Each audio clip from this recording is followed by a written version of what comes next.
السلام علیکم every one, welcome at ازل اسٹوریز۔ معزز سامعین، میں آج آپ کے لیے اس نئے ناول کا آغاز کر رہی ہوں۔ اگر آپ لوگوں کو یہ ناول اچھا لگے تو پلیز کمنٹ کر کے بتائیے گا کہ میں اس کو کنٹینیو رکھوں۔ لیپ ٹاپ تکیے پہ رکھا تھا اور وہ اس کے سامنے کوہنیوں کے بل اوندھی لیٹی تھی۔ اسکرین کی روشنی اس کے چہرے کو چمکا رہی تھی۔ وہ تھوڑی تلے ہتھیلی رکھے دوسرے ہاتھ کی ایک انگلی لیپ ٹاپ کے ٹچ پیڈ پر پھیر رہی تھی۔ لمبے سیدھے سیاہ بال پیچھے کمر پہ پڑے تھے۔ اس کی آنکھیں بھی ویسی ہی تھیں، سیاہ بڑی بڑی مغلئی آنکھیں جن میں چاندنی کی سی چمک تھی، اور چہرہ تو ملائی کا بنا لگتا تھا، سفید ملائم اور چمکدار۔ وہ اسی مگن انداز میں اسکرین پر نگاہیں مرکوز کیے ٹچ پیڈ پہ انگلی پھیر رہی تھی۔ ایک کلک کے بعد اگلا صفحہ کھلا تو ایک دم اس کی متحرک انگلی ٹھہر گئی۔ اسکرین پہ جمی آنکھوں میں ذرا سا تفکر ابھرا اور پھر بے چینی۔ اس نے جلدی جلدی 2-3 بٹن دبائے۔ لوڈنگ۔ اگلے صفحے کے لوڈ ہونے کا انتظار کرتے ہوئے اسی مضطرب انداز میں اس نے انگلی سے چہرے کے دائیں طرف پھسلتی لٹیں پیچھے کیں۔ چند سیکنڈ بعد صفحہ لوڈ ہو گیا تھا۔ وہ بے چینی سے چہرہ اسکرین کے قریب لائی تو سلکی بالوں کی چند لٹیں پھر سے شانے پر پھسل کر آگے کو گریں۔ جیسے جیسے وہ بڑھتی گئی اس کی سیاہ آنکھیں حیرت سے پھیلتی گئیں، لب ذرا سے کھل گئے اور پورا وجود بے یقینی میں ڈوب گیا۔ ڈھیر سارے لمحے لگے تھے اسے خود کو یقین دلانے میں کہ جو وہ پڑھ رہی ہے بالکل سچ ہے، اور جیسے ہی اس کے ذہن نے یقین کی دھرتی کو چھوا وہ ایک جھٹکے سے اٹھ بیٹھی۔ اس کا سیل فون سائڈ ٹیبل پہ رکھا تھا۔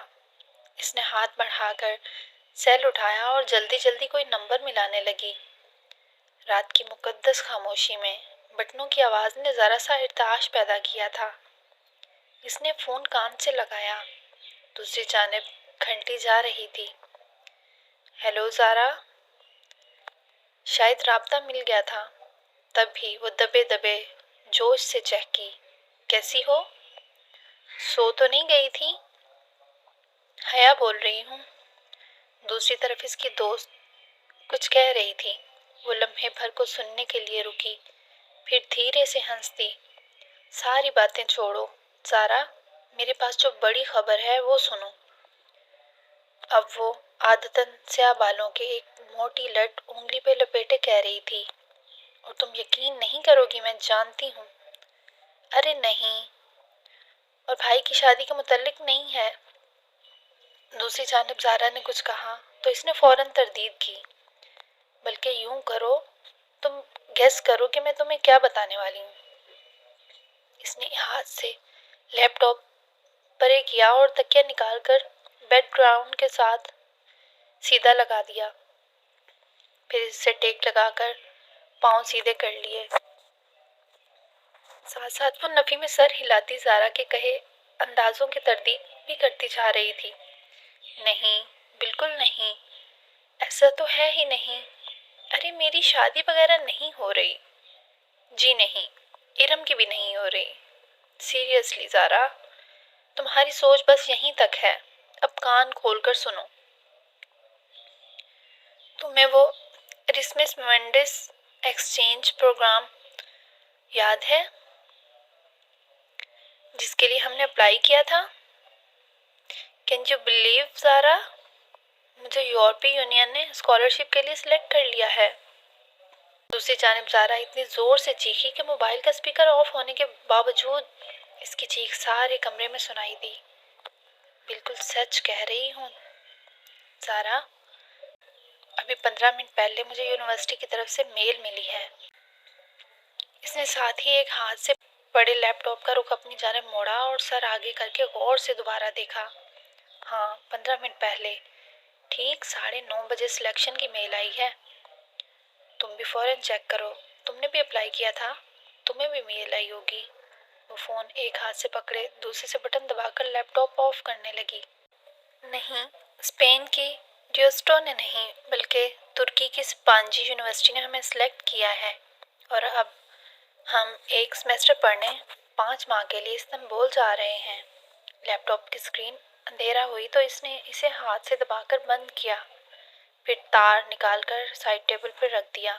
ہاں، میں نے سپانجی کو نیٹ پہ دیکھا ہے، بہت خوبصورت یونیورسٹی ہے، مگر وہ لمحہ بھر کو خاموش ہو گئی۔ اسی جانب سے غالباً استفسار کیا گیا تو وہ گویا ہوئی۔ بس ایک چھوٹا سا مسئلہ ہے، لیکن ہم اس کے بارے میں اپنی فیملیز کو آگاہ نہیں کریں گے۔ دھیمی آواز میں بولتے ہوئے اس نے گردن موڑ کر بند دروازے کو دیکھا۔ دراصل سپانجی میں لڑکیوں کے ہیڈ اسکارف پر پابندی ہے، ادھر سر ڈھکنا منع ہے۔ گھر والوں کو بتا کر متنفر کرنے کے بجائے اس بات کو گول کر جانا۔ ویسے بھی ہم دونوں میں سے کوئی اسکارف نہیں لیتا۔ اسی پل کھڑکی کے اس پار کچھ کھڑکا تھا۔ وہ چونک کر دیکھنے لگی۔ قد آدم کھڑکیوں کے آگے بھاری پردے گرے تھے، البتہ پیچھے جالیاں کھلی تھیں۔ شاید اس کا وہم تھا، اور سر جھٹک کر فون کی جانب متوجہ ہو گئی۔ ابا نے مجھے کبھی اسکارف لینے یا ڈھکنے پر مجبور نہیں کیا، تھینک گاڈ۔ ہاں ارم گھر سے باہر اسکارف لیتی ہے، اور اس کے ابو تایا فرقان ذرا سخت ہے نا۔ وہ پھر سے بیک گراؤنڈ سے ٹیک لگائے نیم دراز مگن سی بتانے لگی۔ پرمیشن تو کوئی مسئلہ ہی نہیں، ابا اسپین جانے کی اجازت نہ دیتے، مگر ترکی میں اسپین پھپھو رہتی ہیں، سو وہ مان گئے تھے۔ ویسے بھی انہیں اپنی بیٹی پہ پورا بھروسہ ہے۔ پھر وہ چند لمحے ایئر پیس سے ابھرتی اپنی دوست کی بات سنتی رہی۔ زارا خاموش ہوئی تو اس نے نفی میں سر ہلا دیا۔ کل نہیں، داور بھائی کی مہندی پرسوں ہے، تم آ رہی ہو نا؟ اور ہاں، میں اور ارم لہنگا پہن رہے ہیں۔ سارے کزنز بہت ایکسائٹیڈ ہیں، خاندان کی پہلی شادی ہے نا۔ اوکے، تم اب جا کر میل چیک کرو، میں بھی سوتی ہوں، رات بہت ہو گئی ہے۔ الوداعی کلمات کہہ کر اس نے موبائل کان سے ہٹایا اور تکیے پہ اچھال دیا، پھر جانے کے لیے اٹھ کھڑی ہوئی۔ باہر لاؤنج خاموشی میں ڈوبا تھا۔ حیا نے آہستہ سے اپنے کمرے کا دروازہ بند کیا اور ننگے پاؤں جلتی لاؤنج سے کچن کی طرف آئی۔ سیاہ لمبی قمیض اور سیاہ کھلے ٹراؤزر میں اس کا قد مزید دراز لگ رہا تھا۔ کچن میں اندھیرا پھیلا تھا۔ وہ دروازے کے قریب رکی اور ہاتھ سے دیوار پہ سوئچ بورڈ ٹٹولا۔ بٹن دبنے کی آواز آئی اور ساری بتیاں جل گئیں۔ اس نے آگے بڑھ کر فریج کا دروازہ کھولا اور پانی کی بوتل نکالنے کو جھکی۔ جھکنے سے ریشمی بال کندھوں سے پھسل کر سامنے کو آ گرے۔ حیا نے نزاکت سے انگلی سے ان کو پیچھے ہٹایا اور بوتل نکال کر سیدھی ہوئی، پھر کاؤنٹر پہ رکھے ریک سے شیشے کا گلاس اٹھایا اور بوتل اس میں انڈیلی۔ پانی کی ندی سی گلاس میں گرنے لگی۔ تبھی اس کی نگاہ کاؤنٹر پہ رکھی کسی سفید چیز پہ پڑی۔ وہ جیسے چونک اٹھی، بوتل وہیں سلیب پہ رکھ کر اس طرف آئی۔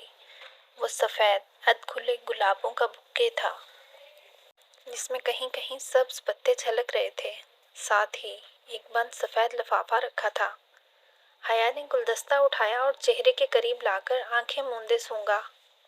دل فریب تازگی بھری مہک اس کے اندر اتر گئی۔ پھول بالکل تازہ تھے، جیسے ابھی ابھی توڑے گئے ہوں۔ جانے کون رکھ گیا تھا ادھر؟ اس نے بند لفافہ اٹھایا اور پلٹ کر دیکھا۔ اس پہ گھر کے پتے کے اوپر نمایاں سا حیا سلمان لکھا تھا۔ پیچھے بھیجنے والے کا پتہ نہ تھا، بس کوریئر سروس کی مہر اور سٹیکر لگے تھے۔ مہر پہ ایک روز قبل کی تاریخ تھی۔ اس کو کبھی کسی نے یوں پھول نہیں بھیجے تھے۔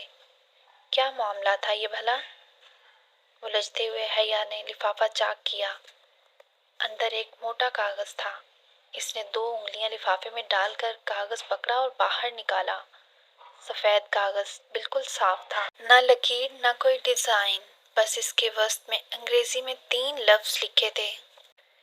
اگر آپ کو میری آج کی ایپیسوڈ اچھی لگی ہو تو پلیز کمنٹ سیکشن میں اپنی رائے کا اظہار ضرور کیجیے گا۔ Thank you.